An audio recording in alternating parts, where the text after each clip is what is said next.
All right, we are live. So I'm here with Brian Whitmer, the founder of CoughDrop AAC. This is Lucas Stuber from DiscoverAAC, also the CEO of LanguageCraft. And I'm looking forward to an exciting conversation here with Brian. If you want to say anything about yourself.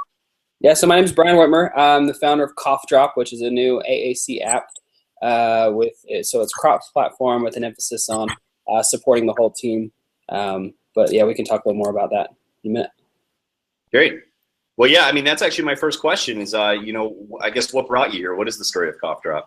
Sure. So my background is in usability. So I'm a programmer by trade, and I researched human-computer interaction usable software when I was in college as a grad student.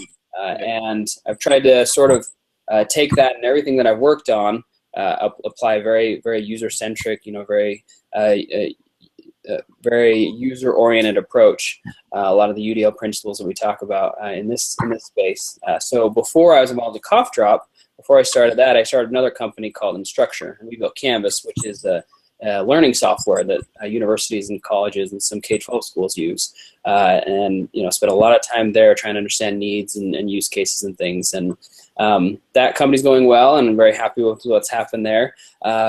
But it's given me a little bit of freedom to look at what I want to do next, or what I wanted to do next. And about the same time that Canvas was getting its wheels underneath it, my oldest daughter, who has Rhett Syndrome, started.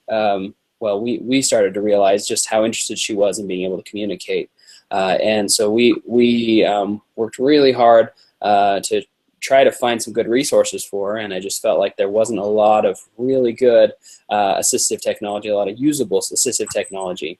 I think that a lot of people in this space, when I first started talking to people, everybody said nobody comes here on purpose, right? This isn't an industry that anybody comes to on purpose, and I understand why that sentiment is there. There hasn't been a lot of focus on usability. It's been speech pathologists and people in the field who have said, let's get some technology because it can make things better.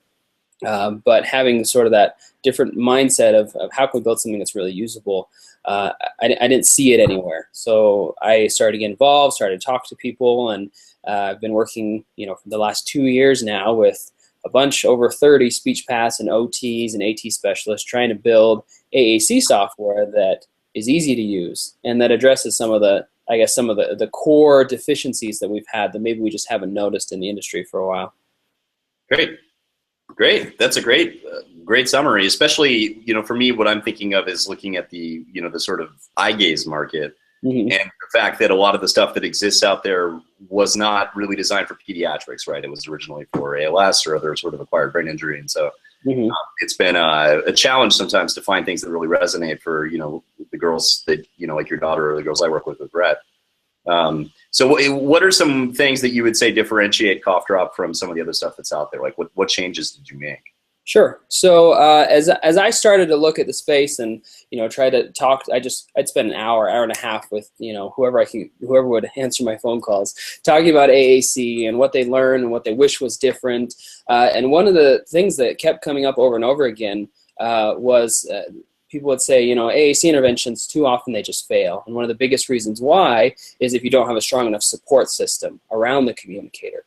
And you guys just had a session with Carol Zangari where she talked a little bit about that same idea. It doesn't, the software itself maybe isn't the biggest factor as much as having a good, strong support team. And so as I talked to people, I said, is there anything technology can do to help with that problem? And we looked at some interesting ways that we can build some reporting and collaboration pieces inside of the AAC app that can really help open up some interesting opportunities. When I look at the space, one of the biggest things that held us back, I've been talking about this idea of the device mentality or the device mindset. When we think about AAC, we think about a device, and we think about this piece of physical hardware. And so when I want to learn what a child's board set is like, I take that piece of hardware from them and I look at it. And when I want to make changes, I take that piece of hardware and I reprogram it. And if that piece of hardware ever breaks, then I have to get a new piece of hardware and start from scratch, or hopefully I backed it up.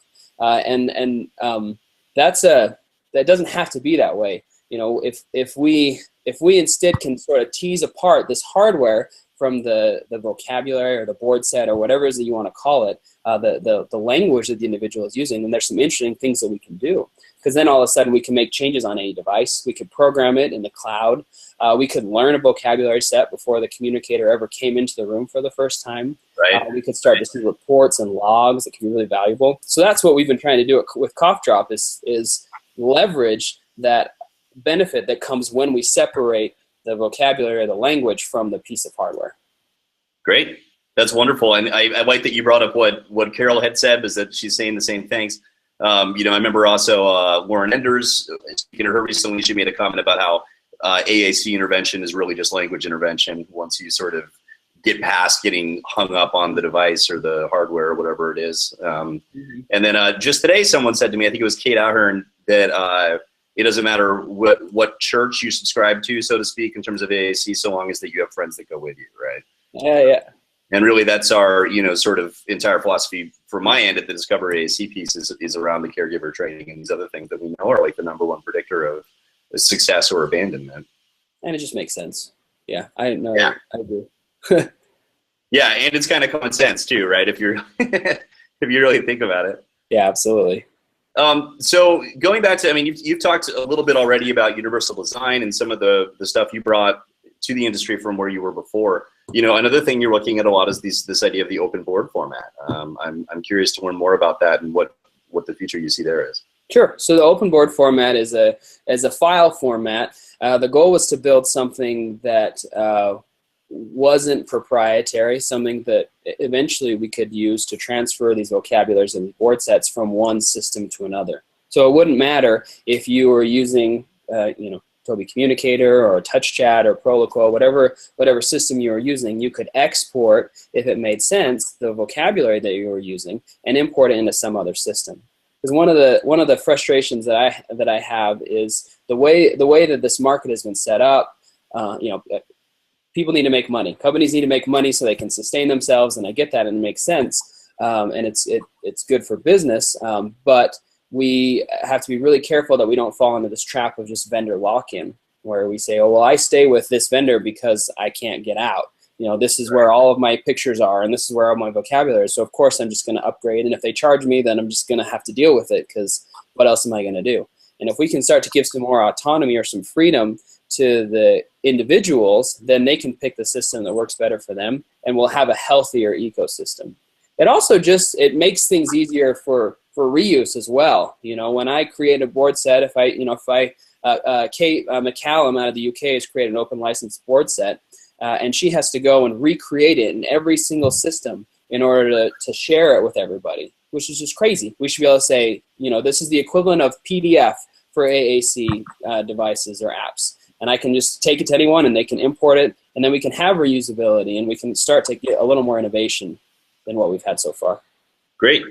And so when you're referring to the open board format, are we thinking comprehensively about the entire sort of user interface design, or is this, assuming sort of a grid format or assuming placement of icons, and what about different symbol languages? It seems like there's a lot to tackle there. Totally, there absolutely is. And the goal was really to come up with a least common denominator, and then we can build on it from there. So the format's flexible, and we could build custom things into it.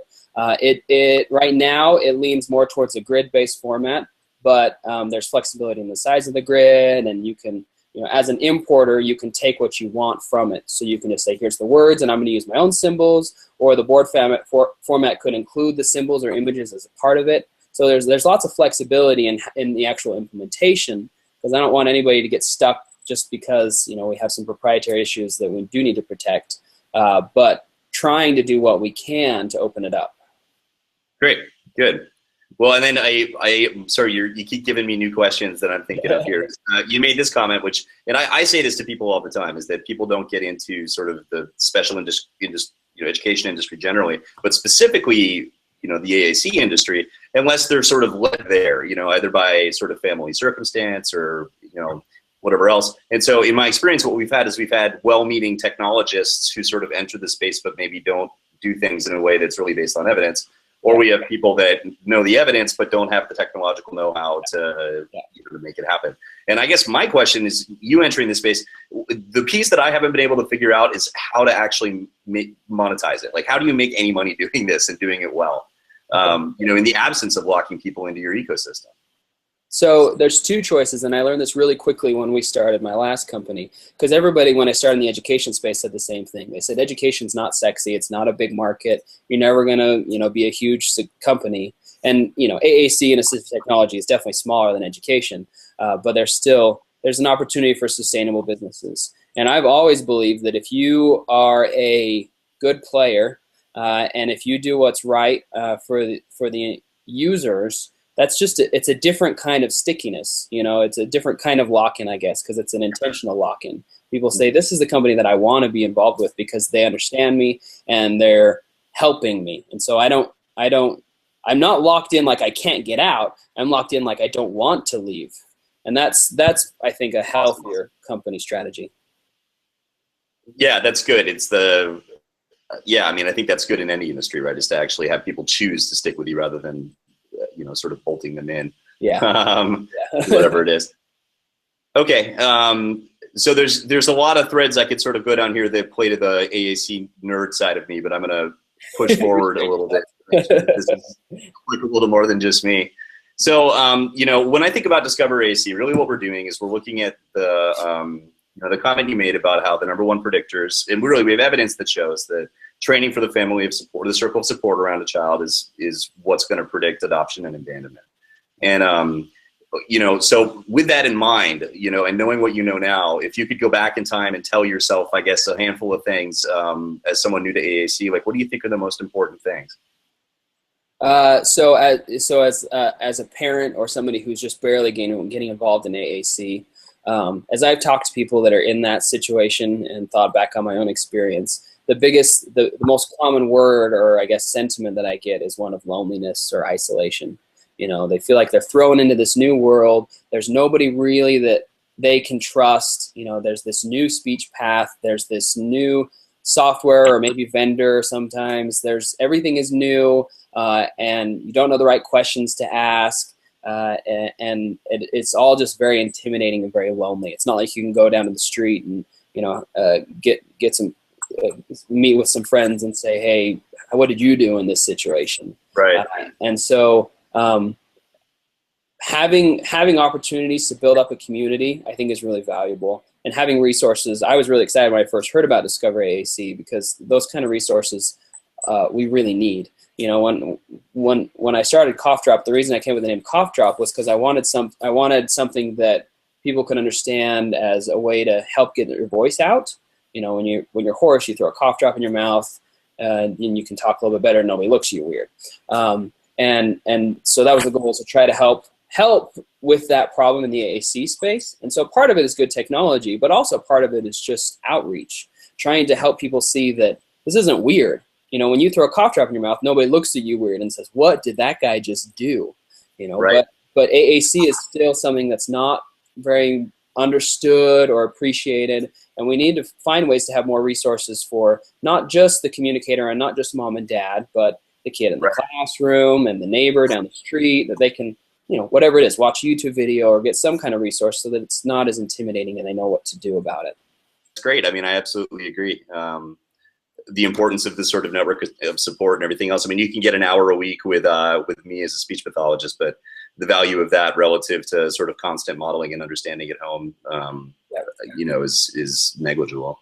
And that's another thing we know from research, right? You know, multimodal and multi-environment sort of interactions are going to be much more effective for reinforcing the communication strategies anyway. So if we can find ways to get a whole team, not just, you know, this direct team, which is teacher and parent and therapist, but grandma and cousin and the kids at church, you know, those sort of resources can be of great value as well. Right. So have you had that experience yourself, having that conversation then with family members, and how has that gone? Yeah, so I mean, a lot of it is, you know, when I talk about modeling, there's sort of two people that I'm modeling with. One, I model with my daughter and try to show her, you know, new opportunities for communication and things. But at the same time, I try to model for my parents and my brothers and sisters and whoever else is in the room as well, and say, this is how we can interact. This is a way that's not weird. You don't have to be embarrassed to just come over and ask a question, because a lot of times they really want to, but they just don't know what they're supposed to do, and they don't know how long to wait for a response and things like that. And sitting everybody in a classroom and saying, this is how we communicate. And I've never been that sort of person, but having just sort of those examples to try to share with people makes a big difference. Right. That's great. Well, and like you say, the training the peers and everyone else. I mean, I can sit there and do the modeling, but having an 8-year-old model to an 8-year-old, I think, is going to be a little bit more motivating to all parties. For sure. So I want to wrap back to 2 things really quick. The first thing you said is about the idea of AAC being sort of still stigmatized, that people see of it. And so why do you think that is? What are your thoughts there? I mean, we've made a lot of progress as a society in weird things not being so weird anymore. And so I think for some people it's still a fear-based thing. This is somebody who's different. This is something I don't understand. But I think in general, for most people, it's probably more of, I don't know what I'm supposed to do. I see this person. I see that there's something different here. My heart goes out, but I don't know what else I'm supposed to be doing. I don't know if I'm supposed to ignore them. I don't know if I'm supposed to just kind of say hi and walk away really fast. And there hasn't been a lot of good outreach to, I guess, the community at large. Or it's just hard. I mean, it's how do you get that message out, right? To help people know this is a typical thing, and it's not weird, and this is how you can interact, and just talk to them, right? I mean, at the end of the day, just telling people this is somebody you can talk to like you would talk to anybody else makes a big difference. But it just hasn't been, I guess people haven't learned it yet.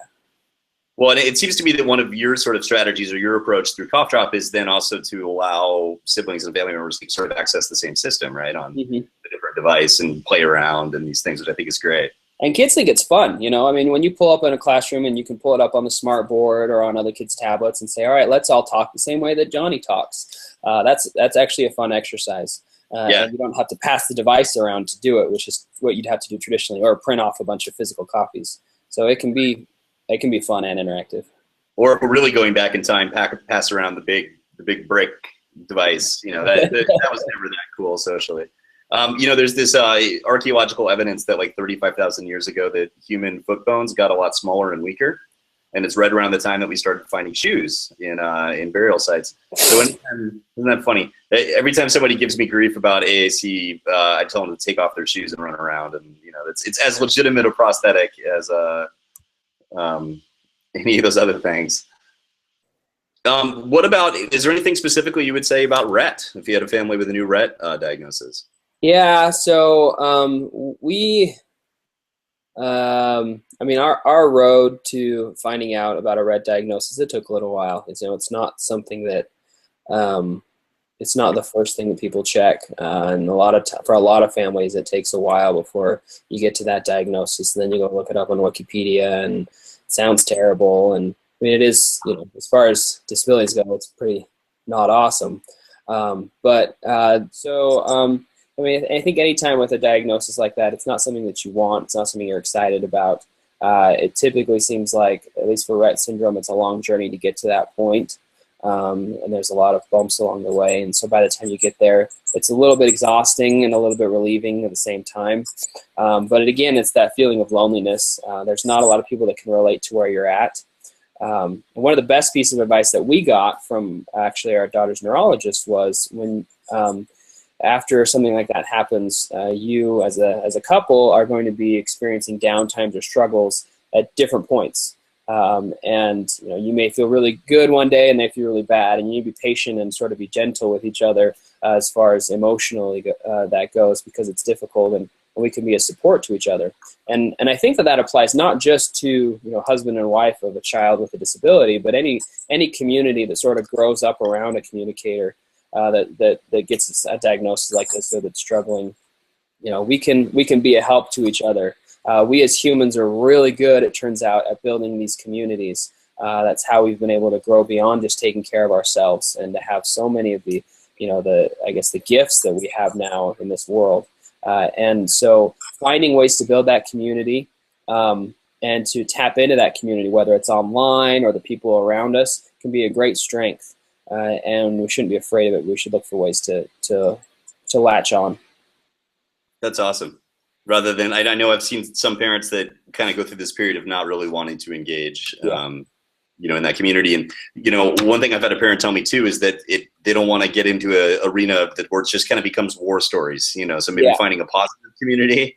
And there totally are those communities. You know, when we first got the diagnosis, we went to this, there was a Rhett family dinner or something, and it was all these families of all these girls with Rhett syndrome, and where we were at mentally, it was super depressing, right? I mean, it was like, why do I want to hang out with these people? Like, this is just a sad thing for me, and I don't want to be here.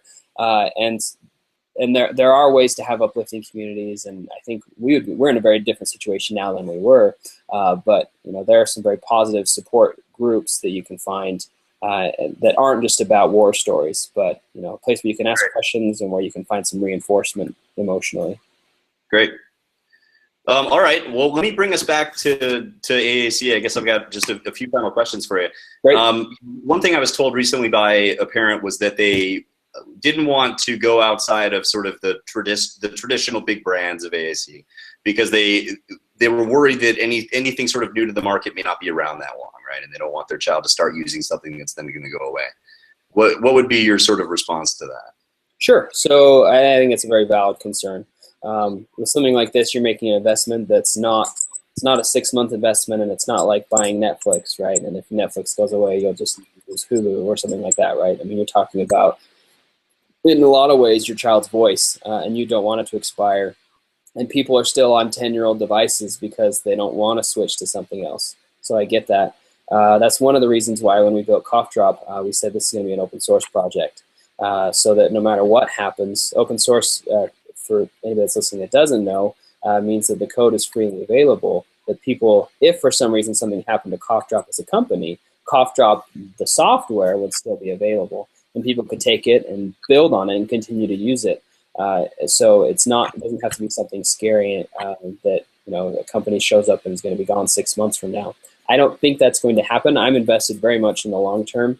I have a very vested interest in helping, I guess, lift this market or this industry from a software perspective. I think that AAC, or assistive technology in general, often is about 10 years behind the technology curve. We do some really innovative stuff, and we do some really behind the time stuff at the same time. So it's really kind of funky. But I want to help move all of that forward into the forward-thinking sort of cutting-edge components. So I'm here to stay, and I think that there's a lot of I guess assurances there that this isn't an app that's just going to disappear. Cool, great.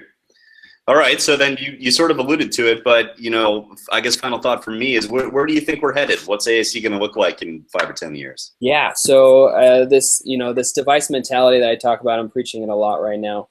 We have to get past it before we're going to see some really interesting innovation. I think that some of the biggest hurdles that we have are getting outside of that device so that we can collaborate better. And we can communicate better, and we can have better information. I think those are big, and it's going to make a big difference. It's about empowering the user and the individuals.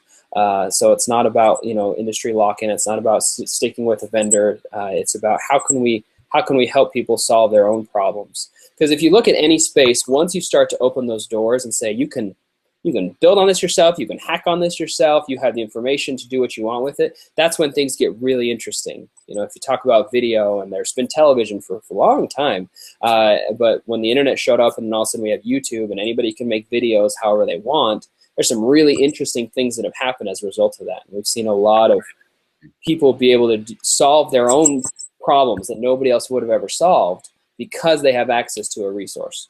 So I think that sort of platformization of AAC is going to be big, and it's going to be really important going forward. Great. All right. Well, is there anything you'd like to share that I didn't ask? So I guess we'll be at Closing the Gap and ASHA this year. If you want to stop by and check out our booth, love to answer any questions. You can always, if you want to check out the app, it's actually there's a free 2-month trial. So you can sign up for free, use it for 2 months. After that, you can buy long-term, or one of the things we're trying to do is say, if you're not ready to make that sort of commitment, you can actually do a month-to-month purchase of CoughDrop as well, and you can do that for as long as you want. So you could just pay monthly for it forever if that fits your finances better. Trying to get it to a point where a price point where people can afford to pay it themselves. We don't have to worry about insurance and those sort of issues quite as much.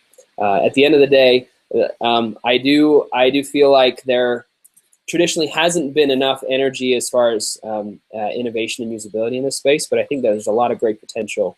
And I've been excited by some of the people that I've met with lately and talked to, like DiscoverAAC and some of the other projects, the things that are going forward. So hopefully we can all keep doing that. All right. Well, thanks for your time. I appreciate it. Yeah, thank you, Lucas.